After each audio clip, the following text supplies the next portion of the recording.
Baik, perkenalkan saya Mariela Kelinciani Harefa. Saya akan mempresentasikan proposal penelitian saya dengan judul Diplomasi Ekonomi Indonesia dalam menghadapi gugatan Uni Eropa di WTO mengenai kebijakan larangan ekspor nikel mentah 2019 hingga 2025. Mari kita mulai dari latar belakang penelitian ini. Indonesia merupakan negara yang dikaruniai cadangan nikel terbesar di dunia sehingga menempati posisi pertama dengan proyeksi 40 hingga 45% menurut data USGS. Sehingga potensi ini disadari oleh pemerintah dengan mengambil langkah berani mengeluarkan satu kebijakan, yaitu Permen ESDM nomor 11 tahun 2019 yang menyatakan melarang ekspor biji nikel per 1 Januari 2020 dalam rangka menggenjot hilirisasi dan juga menambah nilai industri domestik. Namun kebijakan ini mendapat gugatan dan hantaman keras dari Uni Eropa yang menganggap Indonesia telah melanggar pasal 11 ayat 1 General Agreement on Tariff and Trade sehingga melaporkannya di WTO hingga menghasilkan sengketa. Lantas sengketa ini bukan hanya menjadi masalah perdagangan atau masalah hukum dagang biasa, namun ini menjadi sebuah manifestasi pergeseran diplomasi ekonomi Indonesia, yang dimana tadi Indonesia hanya menjadi penyedia bahan baku bagi industri global. Saat ini Indonesia bergeser menuju industrialisasi dan ingin mengamankan kepentingan ekonomi domestiknya. Dari dinamika tersebut, maka muncullah research problem, yaitu adanya benturan antara kebijakan hilirisasi nasional dengan aturan liberalisasi perdagangan di WTO. Di satu sisi Indonesia ingin mempertahankan kedaulatannya, namun di sisi lain Indonesia menghadapi tekanan eksternal dari Uni Eropa dan juga WTO. Sehingga research question dari penelitian ini yaitu bagaimana strategi diplomasi ekonomi Indonesia digunakan untuk mempertahankan kebijakan larangan ekspor nikel mentah dalam menghadapi gugatan Uni Eropa di WTO pada periode 2019 hingga 2025. Sejalan dengan hal tersebut, tujuan dari penelitian ini yaitu pertama, menganalisis latar belakang sengketa perdagangan antara Indonesia dengan Uni Eropa.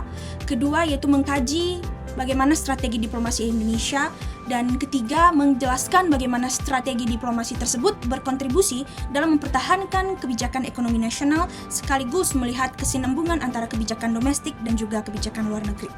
Pertama, neo-mercantilism, yaitu negara memaksimalkan kekuatan ekonomi melalui kontrol atas sumber daya, khususnya nikel, untuk meningkatkan daya saing dan juga menunjukkan kemandirian ekonomi nasionalnya.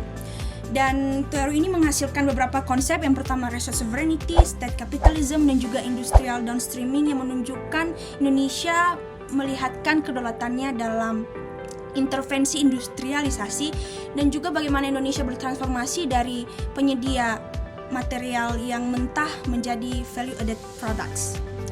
Dan untuk teori kedua yaitu economic diplomacy yang menjelaskan bahwa penggunaan instrumen ekonomi digunakan dalam mencapai kepentingan nasional melalui diplomasi.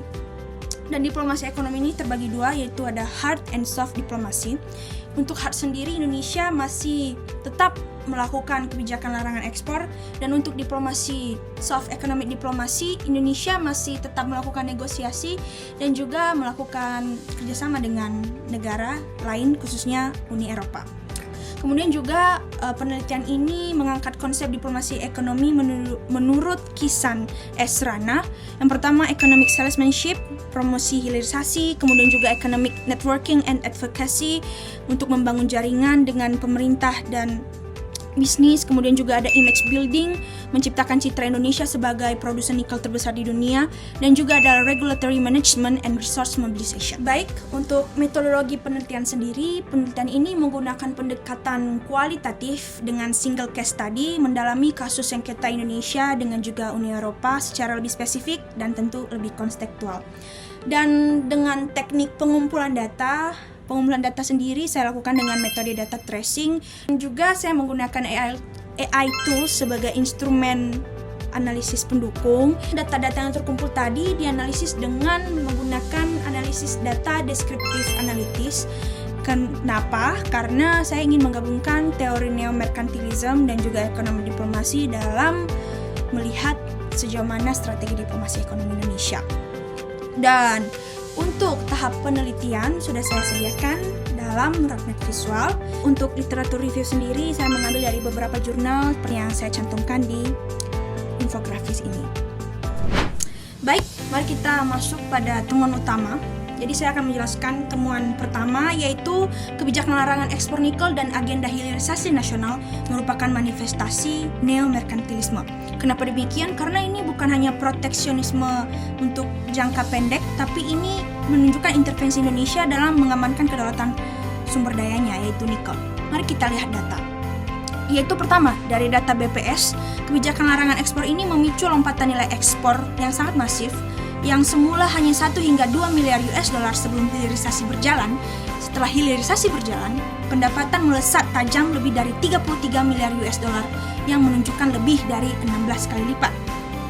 Dan untuk data yang kedua, yaitu dari segi infrastruktur. ESDM mencatat sebelum adanya kebijakan yaitu 2019 hanya 1 smelter yang beroperasi. Namun setelah adanya kebijakan hilirisasi, ada lebih dari 30 smelter yang beroperasi. Angka ini menunjukkan bahwa nikel bukan hanya sebagai komoditas dagang belaka, namun ini menjadi instrumen kedaulatan politik Indonesia untuk menaikkan posisi tawar di geopolitik global. Lalu bagaimana Indonesia mempertahankan kebijakannya dari serangan Uni Eropa? Ini sangat berkorelasi dengan temuan kedua saya, yaitu Indonesia menggunakan kombinasi strategi hukum WTO dan juga kompromi bilateral. Untuk ranah pertama, yaitu strategi hukum di WTO atau dipahami sebagai hard economic diplomacy. Indonesia tidak tinggal diam karena kalah pada panel pertama, namun Indonesia terus mengajukan banding dengan menggunakan argumen hukum, yaitu berbasis pasal 20G GATT 1994 tentang konservasi sumber daya alam dan juga pasal 11 ayat 2A mengenai kelangkaan kritis produk esensial yaitu nikel. Selain itu, Indonesia juga secara taktis dan juga sangat pintar dalam menerapkan the stalling strategy atau taktik menggantung sengketa. Dengan mengajukan banding pada Desember 2022 ke Pliat-Ba di WTO yang saat itu sedang lumpuh, Indonesia berhasil memanfaatkan celah kelumpuhan institusional ini dengan melanjutkan hilirisasinya selama sengketa masih menggantung dan proses hilirisasi di dalam negeri berjalan tanpa adanya hambatan.